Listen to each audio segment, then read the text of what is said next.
A pin is drilled to the lateral surface of the femur, being careful not to deviate too anteriorly into the articular surface of the trochlea. The pin in the femur is over-drilled with an acorn reamer bit to a distance of 30 to 35 millimeters.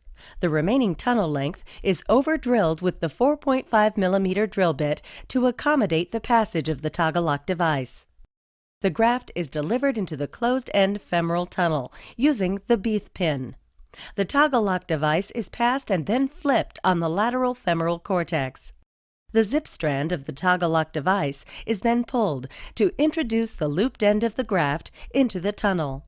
The graft can be marked with a marking pen at 25, 30, and 35 millimeters away from the butt end to help track the amount of graft that has been introduced into the femoral tunnel.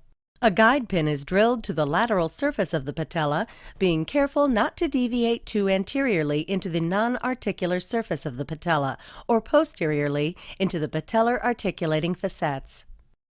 The pin in the patella is over-drilled with an acorn reamer of the diameter corresponding to the diameter of the graft prepared and sized earlier, to a distance of 15 to 25 millimeters. The remaining tunnel length is over-drilled with the 4.5 millimeter drill bit to accommodate the passage of the toggle lock device.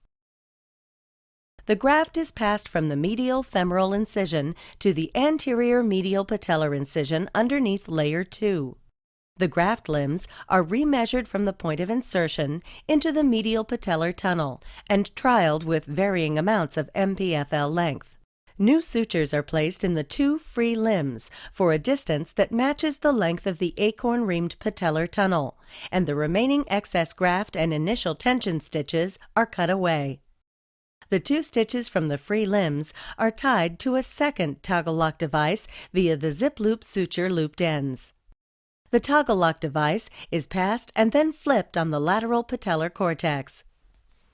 The zip strands of the toggle lock device are then pulled upon to introduce the free limbs of graft into the tunnel.